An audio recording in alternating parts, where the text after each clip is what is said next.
Kisah ni agak panjang, bagi yang benar-benar tabik dengan Angkatan Perwira Negara dalam menjaga kedaulatan pasti tak nak ketinggalan untuk mengetahui kisah ini. Okey, tanpa lengahkan masa, nikmatilah kisah Vet 69 dalam Ops Rainbow 2. Rizal Alih yang berlatar belakangkan seorang anggota polis tentera Filipina berbangsa suluk yang dilatih oleh US Marine.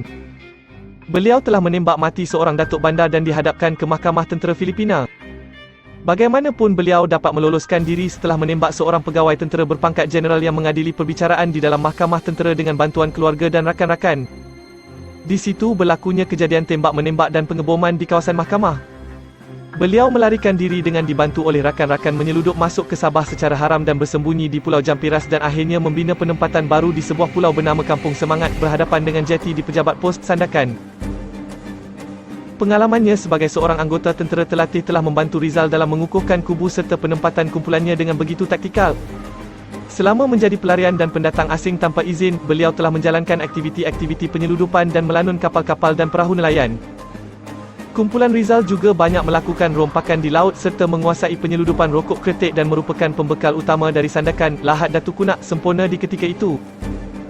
Kerjasama sempadan antara polis dan tentera Malaysia dengan Filipina telah diadakan untuk operasi memburu dan menangkap Rizal Alih. Maka Ops Rainbow 1 di awal 90-an telah dijalankan oleh pihak Regimen Gerak Khas RGK, namun usaha misi yang hampir berjaya itu tidak berhasil kerana tipu helah dan kemahiran Rizal meloloskan diri di samping bantuan dari jaringan saudara mara serta ahli-ahli kumpulan beliau di sekitar Sandakan, Sempurna, Kunak dan Lahad Datu. Rizal Alih juga diketahui mempunyai pelbagai ilmu kebal dan boleh berubah rupa bentuk fizikal. Itu adalah laporan yang diberikan oleh pihak risikan.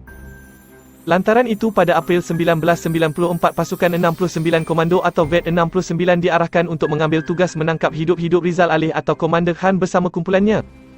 Black Cat telah diberikan mandat untuk menubuhkan sebuah pasukan dalam usaha menjayakan misi Ops Rainbow 2. Black Cat telah memilih keanggotaan seramai 24 orang terdiri daripada pegawai dan anggota Vet 69 dari Bravo Squadron untuk menjalani latihan di kawasan Paya Bakau sebagai menghadapi keadaan muka bumi di kawasan Kubu Rizal. Ops Rainbow 2 juga merupakan sejarah baru bagi Vet 69 dengan penglibatan unit selam tempur yang baru ditubuhkan pada ketika itu. Maka pada Jun 1994, semboyan perang yang ditunggu-tunggu oleh The Silent Killers kini tiba ketika anggota pasukan sedang asyik bermain bola jam 2 petang dipanggil bersiap sedia. 40 orang yang mengejar sebiji bola yang usang. Setelah mendapat taklimat ringkas, semua anggota dan pegawai membuat persediaan dan menaikkan kelengkapan ke dalam kenderaan masing-masing dan terus berangkat ke Bravo Alpha dari pengkalan Alpha November. Taklimat gerakan diberikan di bilik gerakan Bravo Alpha dan seterusnya The Silent Killers Vet 69 diterbangkan khas secara sulit ke negeri di bawah Bayu, Sabah. Setelah mendarat di Kota Kinabalu, tim The Silent Killer yang terdiri dari pegawai dan anggota 8 Assault, 5 Sniper, 2 Combat Diver dan 7 HQ disambut oleh sekumpulan pasukan Ecotimite yang menguruskan perjalanan dari Kota Kinabalu ke Sandakan yang mengambil masa berjam-jam dan bertukar-tukar kenderaan untuk mengaburi kehadiran The Silent Killers. Semua pergerakan adalah rahsia dan hanya pihak Ecotimite Kota Kinabalu sahaja yang mengetahui pergerakan Vet 69 di sana. Seperti biasa, Vet 69 dengan dibantu oleh Ecotimite telah mengumpulkan pelbagai maklumat dan pelbagai rancangan dengan mengambil kira berbagai faktor. Rizal Alih yang merupakan seorang pahlawan dan pejuang masyarakat Islam yang disanjungi di Zamboanga. Beliau yang berjuang untuk menyelamatkan bangsa Moro dan masyarakat Islam di Zamboanga yang dizalimi ketika itu. Rizal dan rakan-rakannya yang berjaya menyelamatkan diri telah menyeludup masuk ke perairan Sabah dan bersembunyi di salah sebuah pulau. Rizal dan rakan-rakannya telah memulakan aktiviti penyeludupan untuk survival mereka dan akhirnya telah bertindak mencabar kedaulatan undang-undang negara apabila kumpulannya telah membunuh seorang anggota polis marin dan mencampak mayat yang diikat di batu besar di tepi Pulau Berhala. Keadaan mayat yang diikat kedua belah tangan di belakang dan kesan tikaman serta kecederaan di kepala amat sadis apabila ditemui. Black Cat mengarahkan Assault Diver untuk membuat tinjauan di lokasi berhampiran Pulau Berhala sambil menguji peralatan menyelam untuk kegunaan operasi. The Silent Killers diketuai oleh Black Cat Oscar Bravo, dibantu oleh Ghost Rider Okcha Sierra dan Tomcat Oscar Alpha telah menyusun strategi dari maklumat yang diberikan oleh risikan Ecotimite Sabah. Pihak Ecotimite juga telah menghantar sepasukan pegawai dan anggota untuk bersama-sama membantu menjayakan misi tersebut. Pelbagai rancangan dan perbincangan dalam menganalisa maklumat risikan serta menyusun strategi yang betul agar Rizal and the Gang dapat ditumpaskan. Semua gambar-gambar dan peta penuh menguasai dinding bilik Martek, markas taktikal di Safe House. Setelah mencapai persetujuan dalam perancangan bersama semua tim, Oja Bravo yang sebelum ini pernah berkhidmat di Sabah mendapati akan timbul masalah bahasa Sabahan di kalangan anggotanya yang rata-rata dari Semenanjung. Maka bermulalah kelas bahasa pelbagai gaya dan dialog pertuturan bahasa Sabah dan Tausug 24 jam setiap hari di Safe House. Memandangkan kami semua bersembunyi di Safe House, maka kami gotong royong memasak dan riuh rendah suasana di tempat masak dan tempat makan dengan gaya lakonan dan gurauan. Bayangkan, lidah pantai timur dan Perak tengah bertutur bahasa Sabah. Kutuk mengutuk adalah biasa di dalam vet 69 di antara pegawai dan anggota. Apatah lagi pemergian The Silent Killers ke Sabah tidak diketahui oleh jiran dan keluarga masing-masing di Alpha November. Begitulah kelazimannya kerahsiaan vet 69 ketika mod arahan Standby 1 di mana operasi yang akan dijalankan. Ianya adalah lumrah dan menjadi trend sehingga kini di mana ukhuwah dan semangat tolong-menolong amat dirindui oleh semua yang pernah menganggotai vet 69 Komando. Di dalam perjumpaan bersama anggota Black Cat memaklumkan bahawa Dragon Commanding Officer vet 69 memantau dan mengikuti status pergerakan operasi dari Alpha November setiap masa dan mahukan semua anggota komited dalam menentukan misi kejayaan dan adalah survival vet 69 Komando yang ura-ura hendak dibubarkan oleh pihak-pihak tertentu setelah tamatnya 20 tahun era komunis 1969 hingga 1989. Semua pegawai dan anggota mendengar dan menerimanya sebagai satu cabaran dalam memartabatkan berat kelabu di pesadepan GPDRM. The Silent Killers mula keluar dari Safe House setelah seminggu dipecah-pecahkan dalam 3 kumpulan untuk mengadaptasikan adat dan budaya orang tempatan. Kumpulan pertama diketuai oleh Black Cat Ground Commander, kumpulan kedua diketuai oleh Ghost Sleeper Team 5 anggota, kumpulan ketiga diketuai oleh Tomcat Assault Team 5 anggota, 2 Assault Diver dan kumpulan keempat diketuai oleh Whistle Ops Room and Logistic. Setiap kumpulan diberikan tugas dan kawasan masing-masing untuk mengumpulkan dan mengesahkan seberapa banyak maklumat yang diterima dari pihak Ecotremite. Segala teknik dan taktik penyamaran digunakan untuk membuat tinjauan dari darat, laut dan udara. Setiap maklumat yang didapati dikumpulkan dan dianalisa bersama-sama semua ahli kumpulan The Silent Killers. Terdapat juga beberapa peristiwa lucu di dalam menjalankan penyamaran semasa membuat tinjauan. Ada yang ditangkap oleh anggota pasukan polis hutan bersama parti dari Filipina dan Indonesia. Ada yang hampir ditembak oleh 2 buah jeep peronda polis kembali dari menjadi nelayan di laut. Bagaimanapun Black Cat dengan bantuan dari Echo berjaya melepaskan anggota-anggota yang ditahan tanpa menimbulkan keraguan dan seolah-olah kejadian itu adalah seperti keadaan sebenar. Namun daripada analisa dan perincian semua maklumat bersama semua pegawai dan anggota yang terlibat, Black Cat dapati ada sesuatu yang tak kena. Perkara ini dimaklumkan kepada Dragon setiap perkembangan operasi dan mengarahkan semua untuk tukar kepada plan B. Dragon yang resah dan begitu komited keesokan harinya terus terbang dari Alpha November ke Sandakan. Kehadiran Dragon ke lokasi telah mengejutkan semua dan ianya merupakan suntikan semangat buat kami di medan. Hari berganti minggu namun semangat dan disiplin operasi tetap dipraktikkan oleh semua kumpulan The Silent Killers. Setelah mengumpulkan beberapa maklumat semasa maka tibalah masanya bagi kumpulan The Silent Killers beraksi dengan beberapa strategi dan taktik untuk mendapatkan lebih maklumat terperinci selain daripada yang diberikan oleh pihak Echo. Black Cat, Ghost and Tomcat serta kumpulannya membuat penyamaran sebagai parti di pasar dan nelayan dalam usaha mengumpulkan sebanyak mungkin info tentang laluan masuk tim Tomcat dan tim Ghost. Kerjasama erat di antara vet 69 dengan pihak Echo dari dahulu lagi telah banyak membantu di dalam urusan komunikasi dan logistik. Sementara anggota tim Assault and Sniper sibuk mempersiapkan peralatan penugasan. Hadir seorang lelaki tua bersama Echo One Tango Alpha dan bertubuh sasa. Beliau yang menggunakan kod SM bukannya pangkat sarjan meja tetapi gelarannya sebagai Seamaster. Memang respect sebab SM boleh memandu speedboat dalam kelajuan maksimum di malam hari tanpa bantuan lampu spotlights.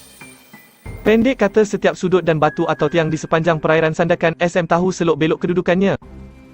Begitulah penugasan kumpulan The Silent Killers setiap hari membuat penyamaran dan mengumpulkan maklumat serta membuat perancangan serangan dan rehearsal.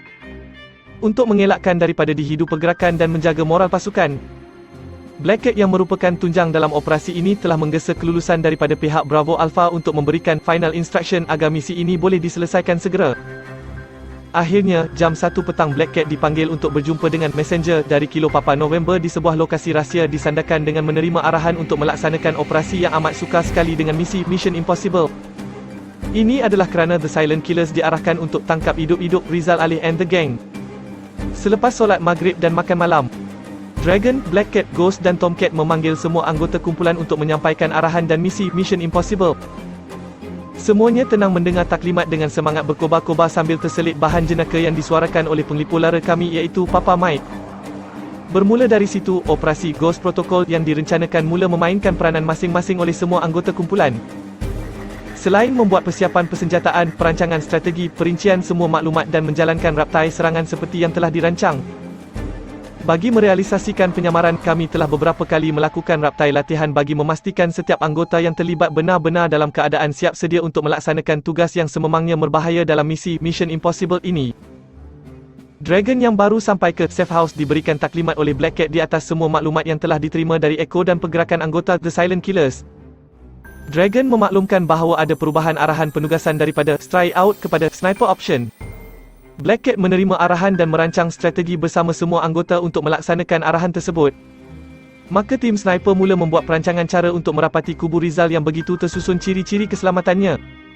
Tinjauan udara yang dibuat dengan kerjasama unit udara PDRM telah dapat merakamkan beberapa maklumat penting tentang seluruh kawasan kubu penempatan Rizal and the Gang.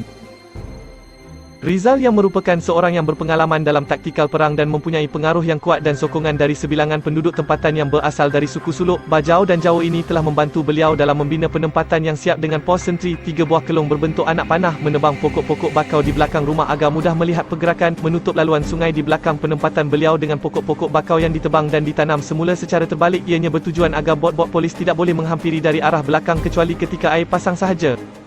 Stronghold Rizal yang dibina begitu rapi dan taktikal memang sukar dihampiri dan boleh mengundang maut jika dikesan oleh kumpulan Rizal. Pernah projek sebelum The Silent Killers beraksi. Jarak yang hanya mampu dirapati ke kubu Rizal hanyalah 250 meter dari arah belakang namun dapat dikesan oleh Rizal. Setelah itu Rizal lebih proaktif dalam meningkatkan tahap keselamatan kubu kumpulannya yang seramai lebih 100 orang termasuk wanita dan kanak-kanak. Namun begitu, atas keyakinan dan semangat yang kental, Black Cat telah mengarahkan agar dua tim bersama beliau menyusupi ke kawasan kubu Rizal.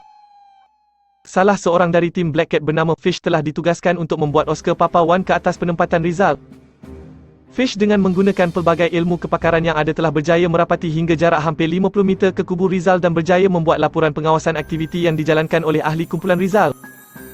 Dragon yang kebetulan berada di Matek terus menghubungi Fish dan mengarahkan withdraw kerana Wate dikesan oleh Rizal dan kumpulannya. Tapi Fish berdegil dan penuh yakin untuk kekal di lokasi koordinatnya dan meneruskan laporan ke Matik segala aktiviti Rizal dan kumpulannya.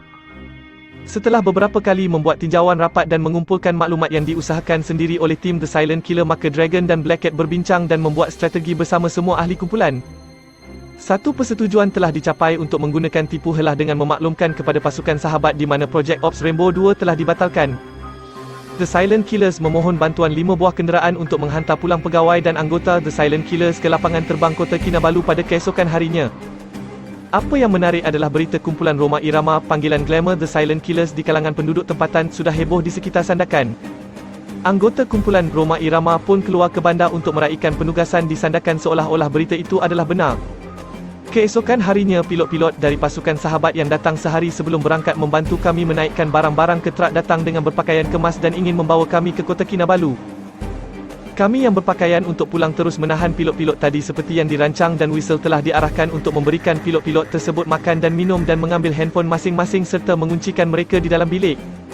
Ini telah membuatkan mereka semua terpinga. Manakala Dragon dan Black Cat mengarahkan semua berkumpul dan membuat taklimat gerakan terakhir dengan memberikan penugasan kumpulan masing-masing. Setelah semuanya bersiap sedia, bacaan doa selamat diadakan. Mohon penugasan Mission Impossible ini berpihak kepada kami dan moga tiada melibatkan sebarang kematian. Pasukan The Silent Killers ini dibahagikan kepada 3 kumpulan kecil. 1 kumpulan Nego, Arrest, 1 kumpulan Assault dan 1 kumpulan Sniper. Setelah selesai taklimat gerakan, semua anggota kumpulan bergerak ke lokasi masing-masing dalam keadaan penuh taktikal.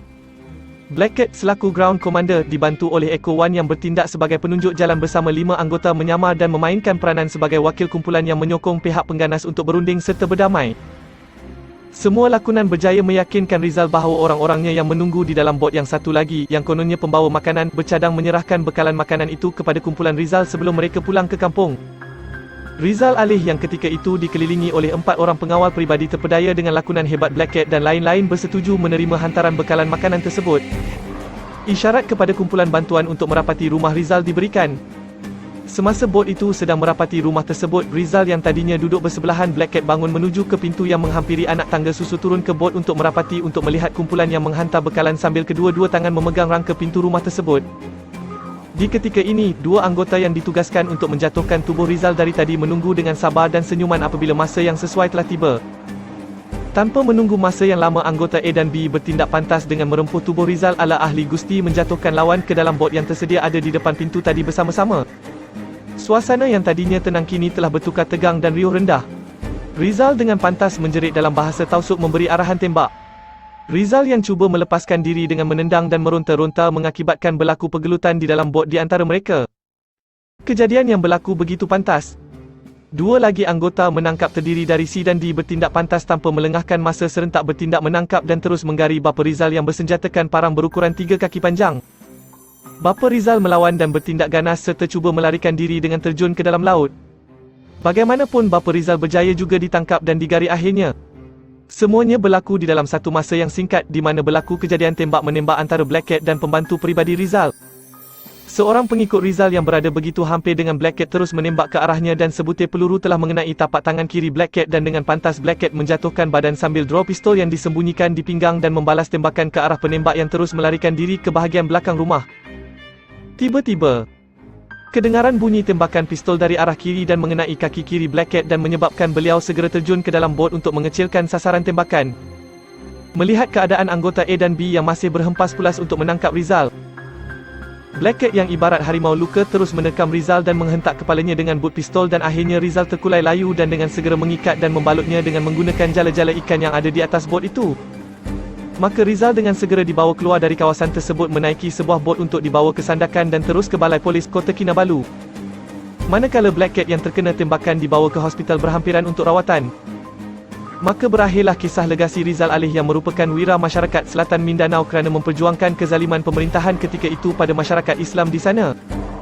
Rizal Alih telah pun menjalani hukuman penjara dan dihantar pulang ke Filipina. Begitulah juga kisah bagaimana perjuangan anggota VET 69 Komando yang telah mengambil masa selama 47 hari berada di Sabah ketika itu. Beberapa operasi lain turut dijalankan selepas itu dan aktiviti Lanun dapat dilumpuhkan secara total dengan kehadiran VET 69 The Silent Killers di bumi Sabah. Apapun nukilan yang diupload di sini bukanlah untuk menunjukkan kehebatan VET 69 Komando tetapi hanya untuk menceritakan kisah-kisah perjuangan semalam buat pengetahuan masyarakat bahawa wujudnya sebuah pasukan komando polis di dalam PDRM yang mempertahankan maruah dan kedaulatan negara. Bukan pangkat, bukan pingat yang mereka pinta. Cukuplah sebuah penghargaan yang ikhlas dan hargailah keamanan yang telah diperjuangkan selama ini.